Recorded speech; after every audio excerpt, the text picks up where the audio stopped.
सन्माननीय अध्यक्ष महोदय, या सभागृहाचे नेते आणि राज्याचे मुख्यमंत्री सन्माननीय देवेंद्रजी फडणवीस यांनी जो सभागृहासमोर शोक प्रस्ताव या ठिकाणी आणलेला आहे, त्या प्रस्तावावर मी शिवसेना उद्धव बाळासाहेब ठाकरे पक्षाच्या वतीनं आणि माझ्या स्वतःच्या वैयक्तिक वतीनं मी या ठिकाणी बोलण्याकरता उभा आहे। अध्यक्ष महोदय, आपल्याला ज्ञात आहेत की वर्षामध्ये 3 अधिवेशन होतात आणि या 3 अधिवेशनमध्ये किमान 25 ते 30 लोकांना आपण श्रद्धांजली अर्पण करतच असतो। आपण त्यांचा शोक प्रस्ताव सभागृहासमोर आपण चेअरवरून मांडता आणि आपण सगळे मिळून त्या शोक प्रस्तावामध्ये सहभागी होत असतो, सामील होत असतो। परंतु आजचा जो शोक प्रस्ताव आहे, हा शोक प्रस्ताव या सगळ्या प्रस्तावांपेक्षा वेगळा आहे। माननीय मुख्यमंत्री महोदयांनी या राज्याचे उपमुख्यमंत्री कैलासवासी अजितदादांबद्दल या सभागृहामध्ये अजितदादांचे सर्व पैलू, अजितदादांचं संपूर्णपणे आयुष्य, त्यांची जडणघडण, त्यांची स्वभाव वैशिष्ट्य ही सगळी सभागृहासमोर माननीय मुख्यमंत्री महोदयांनी या ठिकाणी ठेवलेली आहे। खरं तर अजितदादांबरोबर बरेच वर्ष मी देखील काम केलेलं आहे। 1995 साली ज्या वेळेला आम्ही सभागृहामध्ये आलो, त्यावेळेला सभागृहामध्ये आम्ही सत्ताधारी पक्षाचे सदस्य म्हणून पलीकडच्या बाजूला बसत होतो आणि विरोधी पक्षाचे सदस्य म्हणून इतर सदस्यांबरोबर माननीय अजितदादा इकडे बसत असत। 95 ते 99 या कालावधीमध्ये मी कधीही सभागृहामध्ये अजितदादांना बोलताना कधी ऐकलेलं नव्हतं। एक अतिशय बुजऱ्या स्वभावाचा तरुण, अतिशय दिसायला उमदा देखणा, अंगकाठी सडपातळ, सफेद पॅन्ट, सफेद फुल हाताचं शर्ट आणि कुणालाही त्यांनी थोडं स्मितहास्य करावं असं वाटावं आणि ते स्मितहास्य झेलण्याकरता म्हणून सगळेच जसे आसुसले असायचे तशाच पद्धतीनं माझ्यासारखा देखील आमदार पलीकडे जरी बसला असला तरी सुद्धा त्या अजितदादाच्या स्मितहास्याकरता आम्ही सगळे त्यांच्याशी जवळीक साधण्याचा प्रयत्न करत असू। परंतु सुरुवातीपासूनच म्हणता बुजरा स्वभाव असल्यामुळे ते सगळ्यांपासून थोडे अलिप्त राहायचे हे मी बघितलं।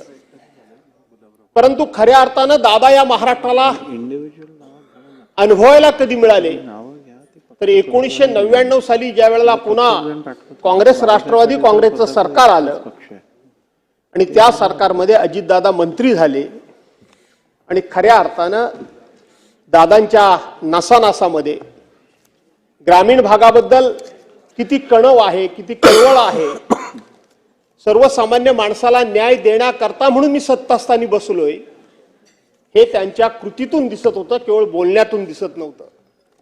या सभागृहामध्ये मी अनेक वेळा बघितले, नंतर त्यांच्यावर जे आरोप झाले त्या आरोपाने कधी ते व्यथित झाले नाही, कधी खचले नाहीत, कधी त्याच्याबद्दल त्यांनी भाष्य केलं नाही। त्यांच्याबद्दल, त्या आरोपांबद्दल कधी आपण जाऊन भाष्य करायचा प्रयत्न केला तर ते दुर्लक्ष करायचे आणि कामाकडे लक्ष द्यायचे। पण या सभागृहामध्ये ते ज्या वेळेला पलीकडच्या बाजूला होते आणि या बाकावर विरोधी पक्षाचे सदस्य होते, त्यावेळेला प्रश्नोत्तराचा तास असला की अजितदादांच्याकडे कुणीही कसल्याही प्रकारची मागणी करावी आणि अजितदादांनी ती ताबडतोब स्वीकारावी, त्याचं खुलाशावर उत्तर द्यावं। ते करणं शक्य असेल तर ते कसं शक्य आहे, ते करणं शक्य नसेल तर ते का शक्य नाही, इतकं सडेतोड आणि ठोस उत्तर देणारा नेता आज राज्यकर्ता म्हणून किंवा आपण राजकारणामध्ये दिसणं कठीण आहे। ज्याचं काम होण्यासारखं असेल त्याला होय म्हणून सांगणार, ज्याचं काम होण्यासारखं नसेल त्याला नाही म्हणून सांगणार। त्याच्याही पलीकडे त्यांच्याकडे अध्यक्ष महोदय एक नैतिक बळ होतं जे मी स्वतःहून अनुभवलं।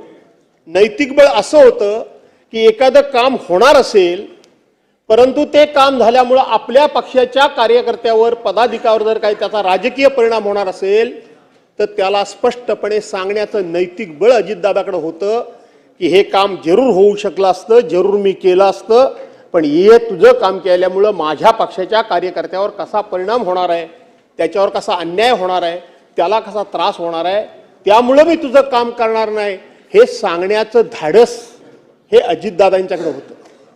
हे सांगण्याचं धाडस हे अजितदादांच्याकडे होतं. 2005 साली 6 साली मी राष्ट्रवादी काँग्रेस पक्षामध्ये प्रवेश केला. शिवसेना सोडावी लागली, राष्ट्रवादी काँग्रेस पक्षामध्ये मी प्रवेश केला आणि 2006 ते 2005 मध्ये प्रवेश केला. 2004 मी शिवसेना सोडली, 2005 मध्ये मी प्रवेश केला आणि 2005 ते 2019 अध्यक्ष महोदय मी अजितदादांच्या बरोबर काम केलं.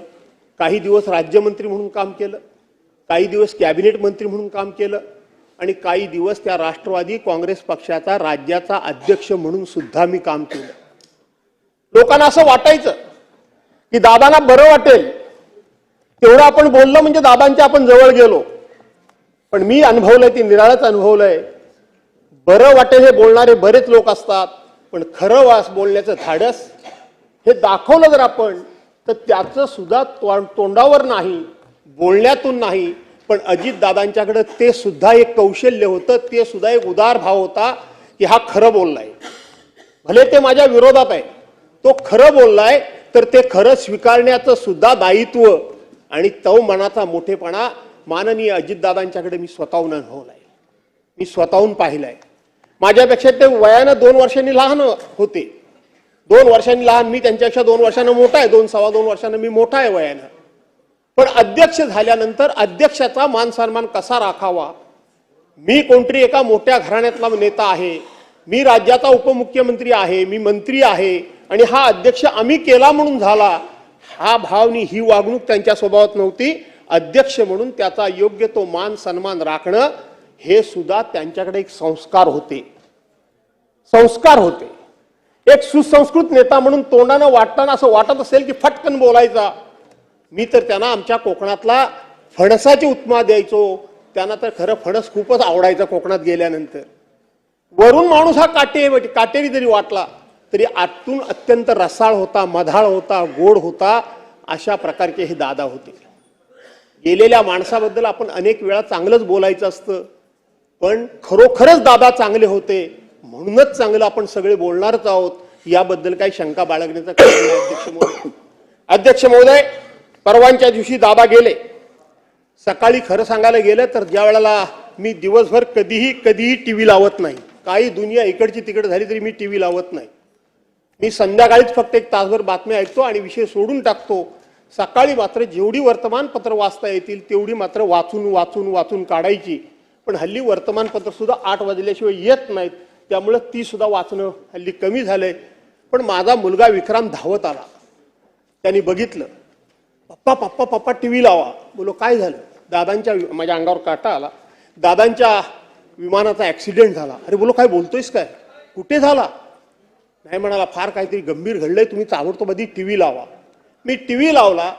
त्याच वेळेला बातमी सुरू झाली होती की विमानातली साहीच्या साही माणसं या ठिकाणी दगावल्याची शक्यता आहे, अत्यवस्था आहेत, वाचल्याची शक्यता कमी. पुन्हा ती 10 मिनिटाकरता बातमी बदलली, पुन्हा ती बातमी कन्फर्म झाली आणि दाखवायला लागली. मी ताबडतोब त्या दिवशी अध्यक्ष महोदय बारामतीमध्ये पोहोचलो. त्या दिवशी मी बारामती होतो, दुसऱ्या दिवशी बारामतीमध्ये मी होतो. संपूर्ण कुटुंबीय, पवार कुटुंबियांना या ठिकाणी मी त्यावेळेला भेटलो. अध्यक्ष महोदय, खरं तर माझा हा भाषणाचा शेवटचा मुद्दा होता, परंतु हातामध्ये कागद घेऊन बोलणं माझी अडचण होते म्हणून तो ओघाने मी आला म्हणून सांगतो. यात मुख्यमंत्री महोदय, मी आज तुमची मुलाखत वाचली, रोज वाचतोय.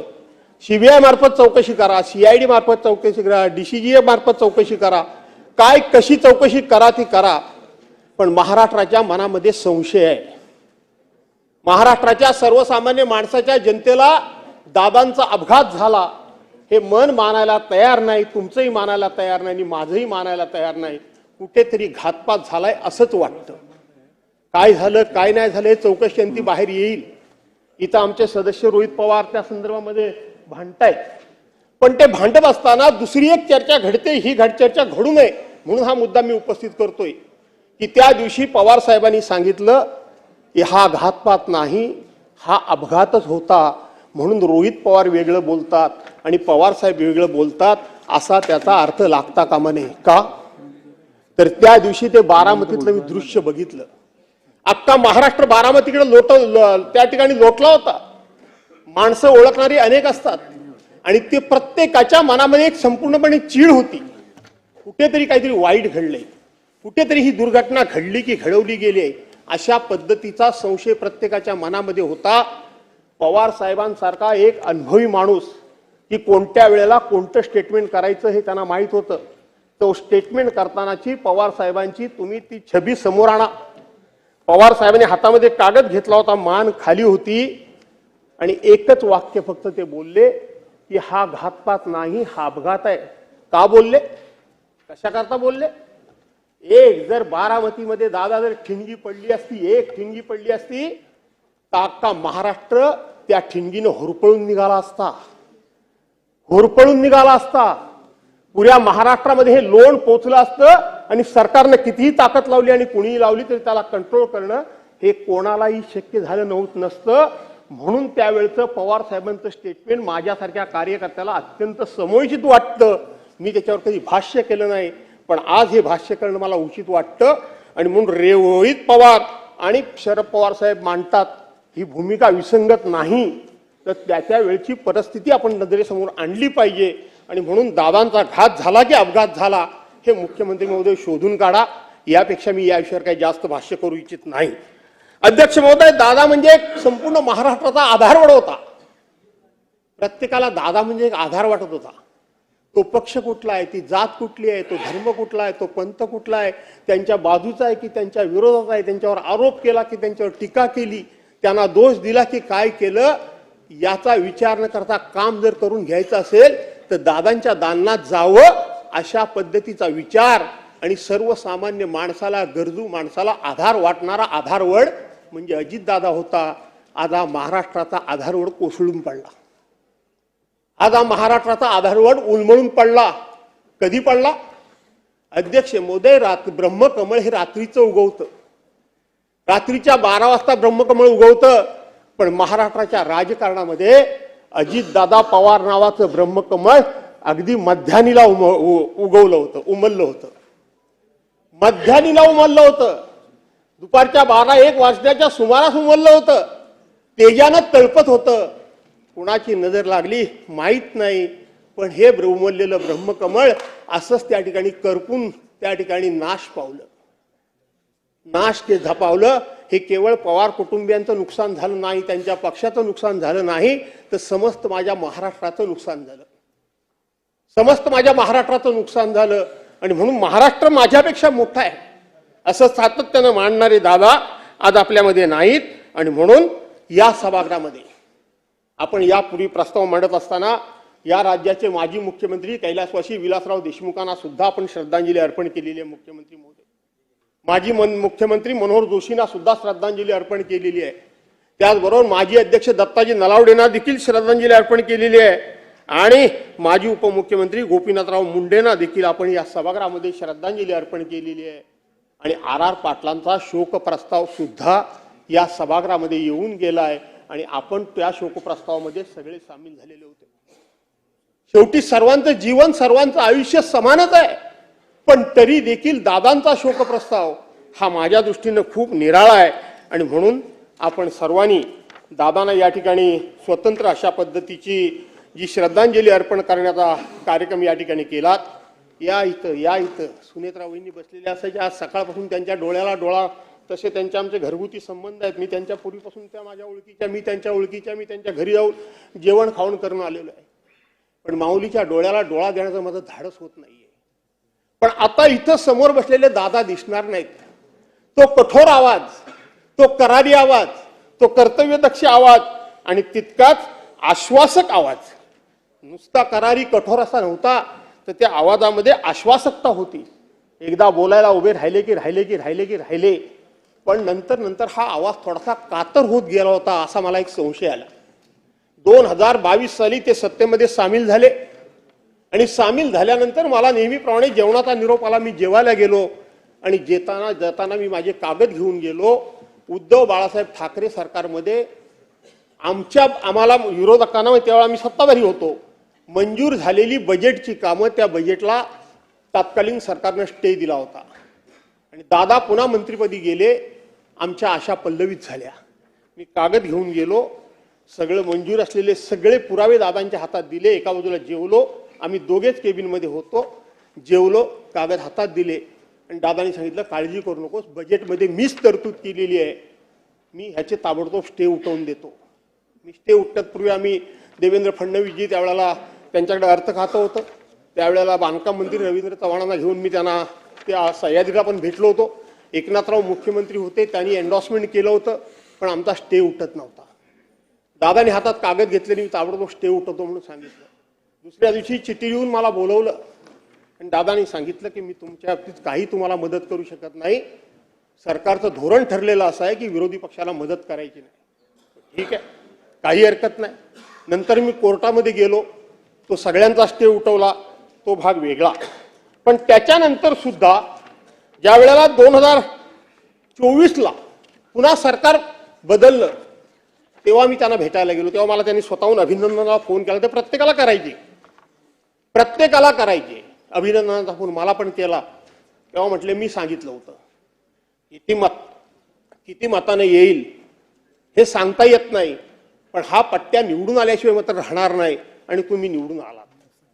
मी नंतर त्यांना मंत्रालयात भेटायला गेलो, म्हटलं दादा काहीतरी मदत करा. त्यांनी स्पष्टपणे सांगितलं भास्करराव माफ करा, आम्ही तुम्हाला अजिबात मदत करू शकत नाही, आमचं धोरण तसं ठरलेलं आहे. पुन्हा मी त्यांच्याकडे गेलो नाही.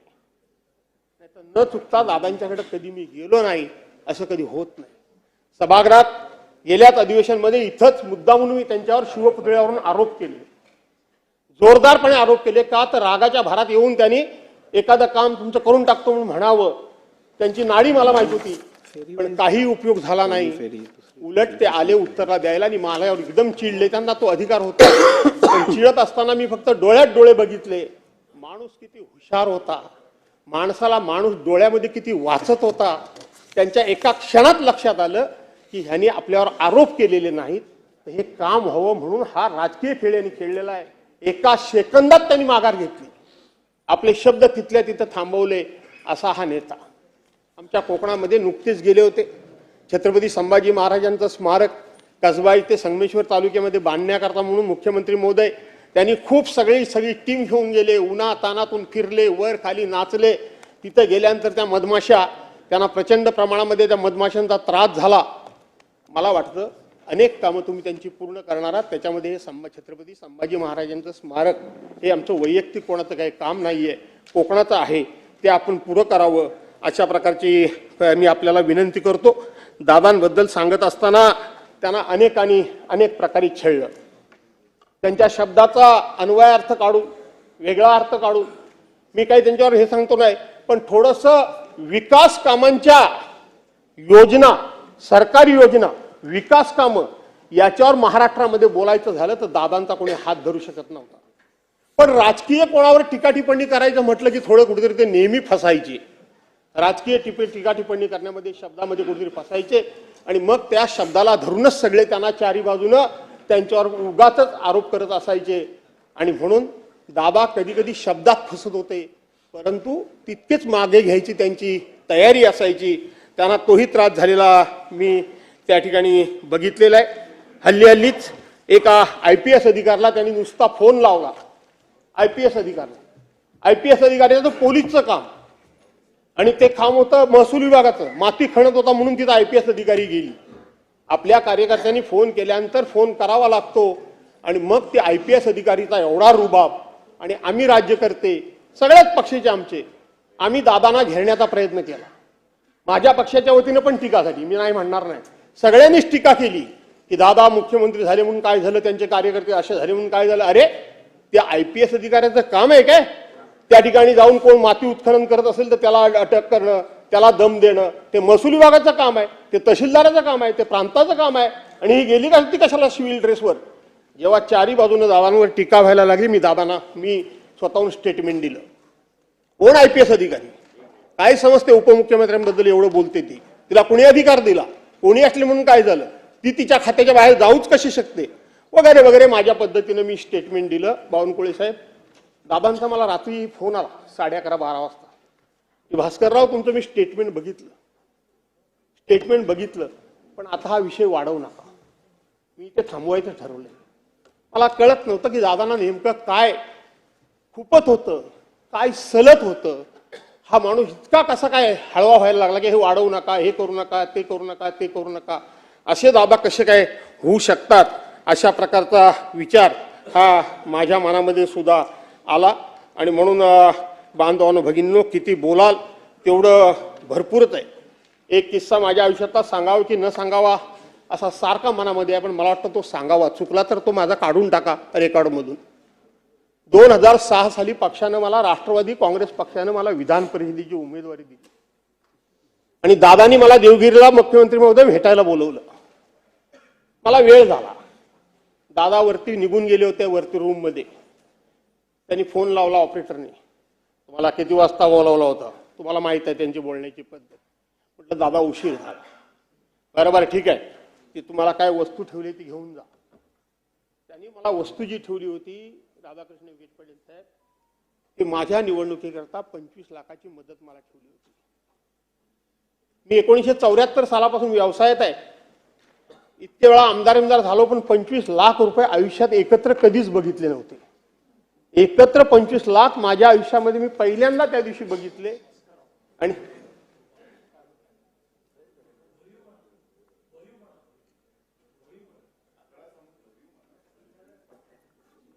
मी माझं म्हणणं बंद करतो. ठीक आहे. त्याच्यानंतर मी असं ठरवलं होतं की माझ्याकडे एक अमुक एक काय येईल, त्या दिवशी पहिला दादांना भेटेन. दादांना मी भेटायला गेलो. दादानी त्याच्यामध्ये भर टाकून मला परत पाठवलं. घेणं सोडाच, पण त्याच्यामध्ये भर टाकून मला सन्मानानं परत पाठवलं. असा हा नेता, आज हा नेता आपल्या सर्वांच्या मधून निघून गेला. शेवटी जो आवडे सर्वांना तोची आवडे देवाला, असं जे म्हणतात त्याच पद्धतीनं हे सगळं घडलेलं दिसतंय. आणि म्हणून जास्त वेळ न बोलता मी एवढंच सांगेन, शेवटी दादा जरी आपल्यातून गेले असले तरी स्पष्टता व सत्य का आधार चला गया. स्पष्टता व सत्य का आधार चला गया. स्नेह प्रेम प्यार का मीनार चला गया. स्नेह प्यार का, प्रेम और प्यार का मीनार चला गया. हमारे दिल से दूर तो वह जा न पाएगा. हमारे दिल से दूर तो वह ना जा पाएगा. वो छोड़कर ये संसार भले ही चला गया. त्याने हा संसार सोडून गेले असले, हे जग सोडून गेले असले तरी तुमच्या हृदयातून ते जाऊ शकणार नाहीत, जाणार नाहीत. अशा दादांना मी माझ्या कुटुंबातर्फे उद्धव बाळासाहेब ठाकरे पक्षाच्या वतीनं या ठिकाणी भावपूर्ण श्रद्धांजली अर्पण करतो. दादांच्या वयोवृद्ध मातोश्री घरामध्ये आहेत. पवार साहेबांसारखा वयोवृद्ध नेता काका त्यांच्या घरीमध्ये आहेत. सुनित्रा वहिनी पवार आहेत, यश आहे, पार्थ आहे. या सर्वांना हे दुःख सहन करण्याची आई जगदंबेनं ताकद देवो अशा प्रकारची प्रार्थना करतो. त्याचबरोबर स्वरूपसिंग हिर्या नाईक यांच्या हे इथं असताना मी आमदार होतो. त्यांच्याबरोबर अनेक वेळा आमचे संबंध आलेले होते. शालीनताई वसंतराव पाटील ह्या सुद्धा सभागृहामध्ये आम्ही आमदार असताना होतो. आमचे मित्र राज पुरोहित हे सुद्धा आमच्याबरोबर आम्ही एकत्र काम केलेलं आहे. राज्यमंत्री गंगाधर पटणे यांनी सुद्धा आम्ही एकत्र काम केलेलं आहे. निळकंठ चिंतामण फालक हेच तेवढे फक्त आम्हाला परिचित नाही. विश्वास रामचंद्र नांदेकर यांनी आम्ही सुद्धा एकत्र काम केलेलं आहे. रूपलेखा खंडेराव ढोरे ह्या 1995 ते 99 युतीच्या आमदार म्हणून आम्ही एकत्र काम केलेलं आहे. या सगळ्यांच्या दुःखद निधनाबद्दल मी या ठिकाणी शोक व्यक्त करतो, त्यांनाही श्रद्धांजली अर्पण करतो आणि या ठिकाणी थांबतो. भुजबळ साहेब.